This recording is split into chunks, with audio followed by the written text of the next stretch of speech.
Today we honor Baba Amte, a compassionate social reformer whose unwavering commitment transformed the lives of countless leprosy patients and marginalized communities.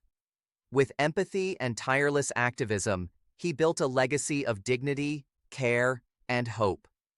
Join us as we celebrate a man whose life was a testament to service and love for humanity. Good day, listeners. Welcome to Hearts in Action, where we bring you conversations that illuminate the lives of extraordinary humanitarians. Today, we have the rare privilege of speaking with the legendary social activist and saintly humanitarian, Baba Amte.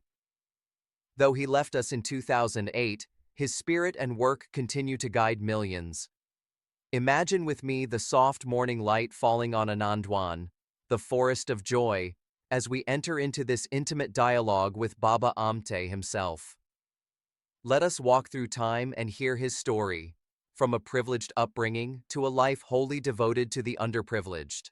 Thank you for this warm welcome. I am humbled to share my journey with you today.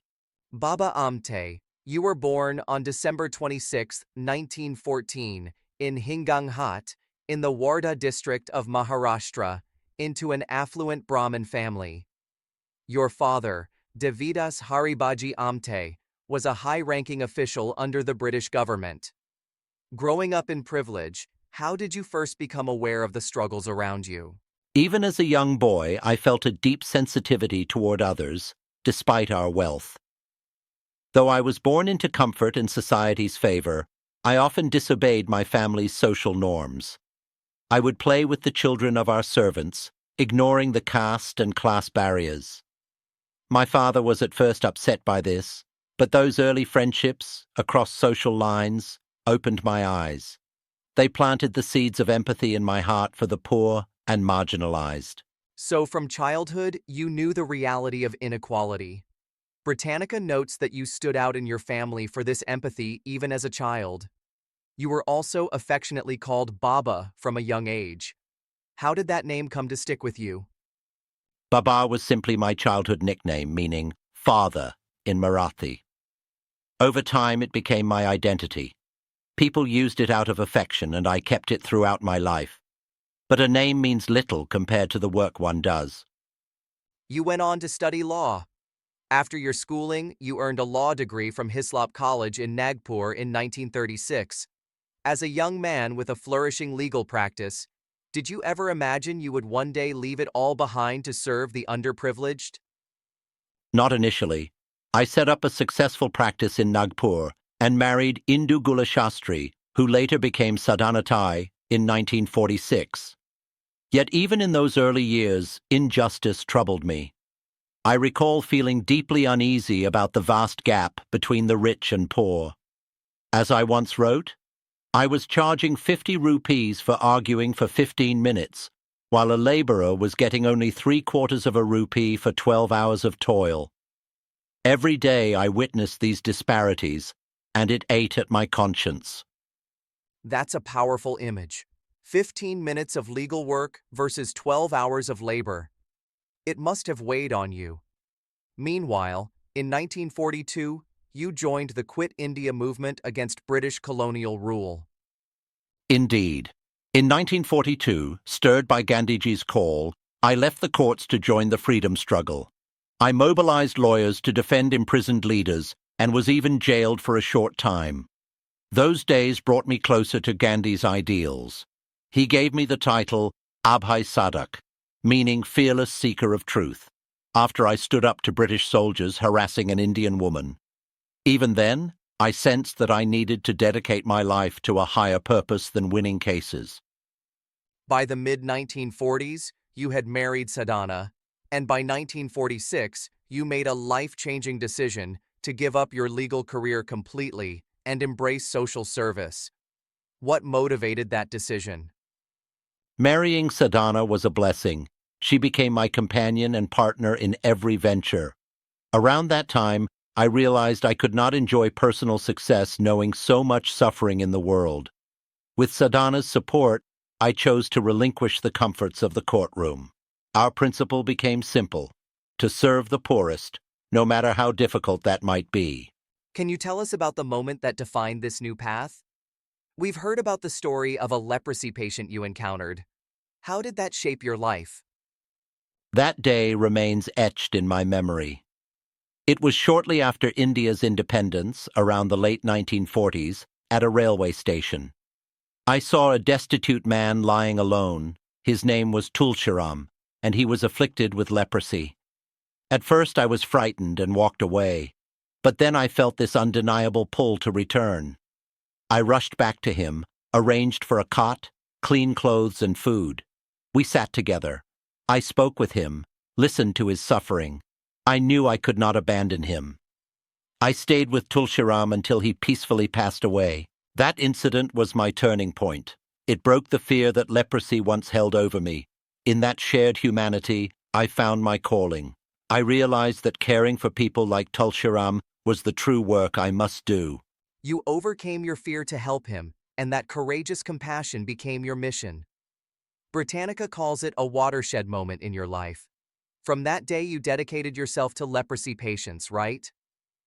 Yes. After Tulshiram, I gave up everything to serve leprosy patients and other disabled people. In 1949, Sadhanatai and I founded Anandwan, the Forest of Joy, a rehabilitative community in Chandrapur, Maharashtra.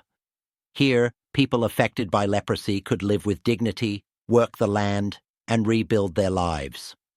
We believed in empowering them with skills, farming, crafts, education, so they would no longer be shunned by society, but become self-reliant.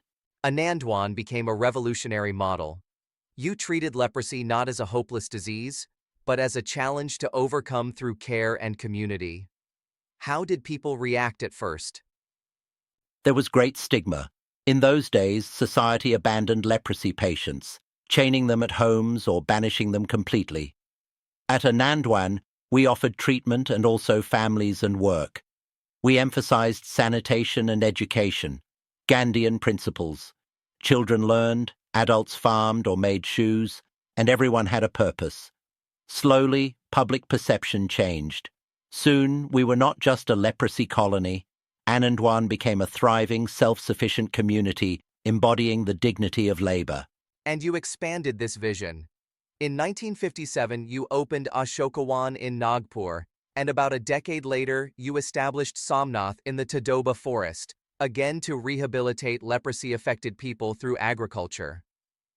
Indeed, Ashokawan and Somnath grew the same ideals: medical care, education, and livelihood.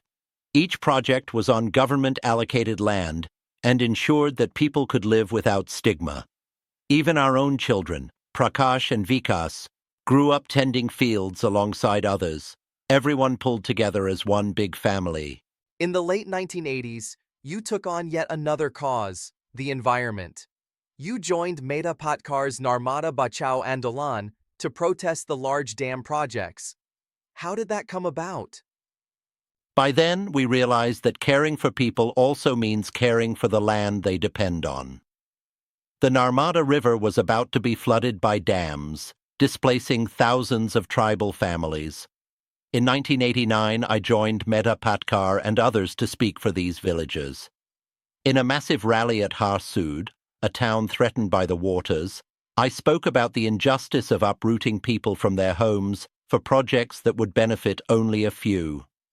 Later that year, I even published a booklet, Cry, the Beloved Narmada, to highlight the environmental and human cost of the dam. You even left Anandwan and moved your ashram closer to the river, joining a protest march and going on a hunger strike for the cause. Yes. In 1990, I walked from village to village as part of the Jan Vikas Sangharsh Yatra, People's Struggle March.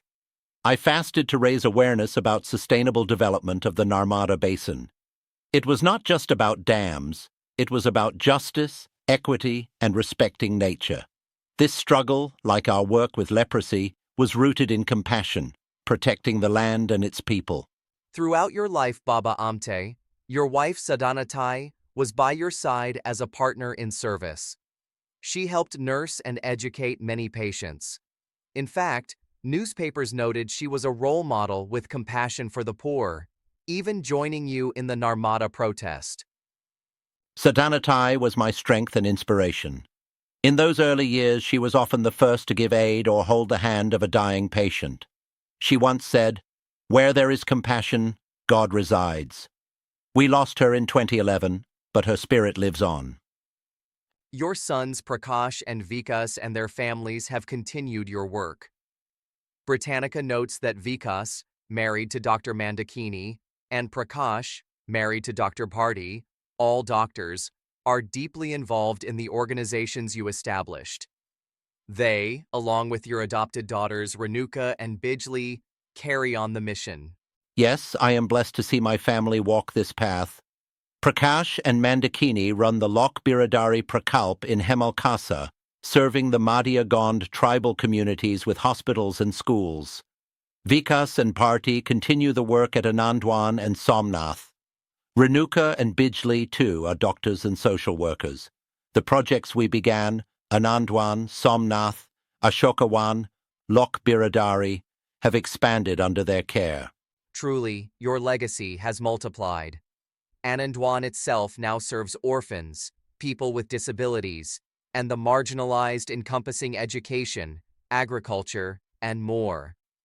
Your life's work has set a foundation that others continue to build upon. It warms my heart to see so many taking up the cause of humanity. This is the greatest reward one can have, to inspire others to serve. Baba Amte, listening to you today has been profoundly moving.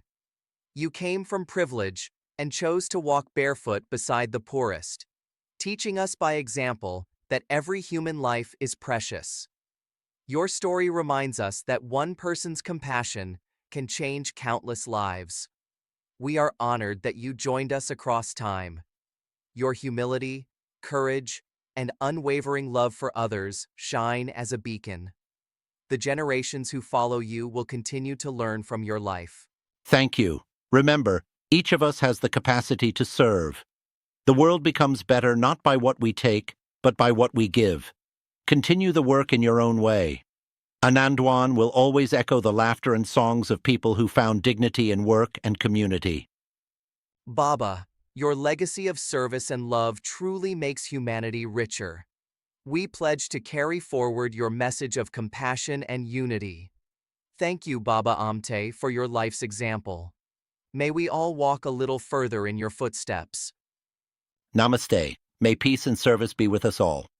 He built no empire, claimed no throne, and wore no crown.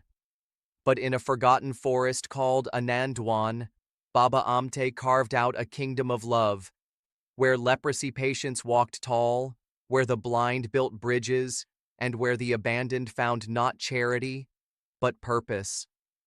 He once said, "I sought my soul, but my soul I could not see. I sought my God, but my God eluded me. I sought my brother, and I found all three." Baba Amte taught us that the highest form of prayer is action, that dignity is not given, it is grown together. He did not just serve the poor, he served humanity's conscience. And as we close this episode, may we all remember his most powerful lesson. Work builds, love heals, service transforms. Baba Amte's legacy reminds us that compassion and dedication can change the world. If his story inspires you, share this episode with friends and family. Let's keep his spirit alive by embracing kindness and service in every heart. Jai Hind, Bharat Mata Ki Jai.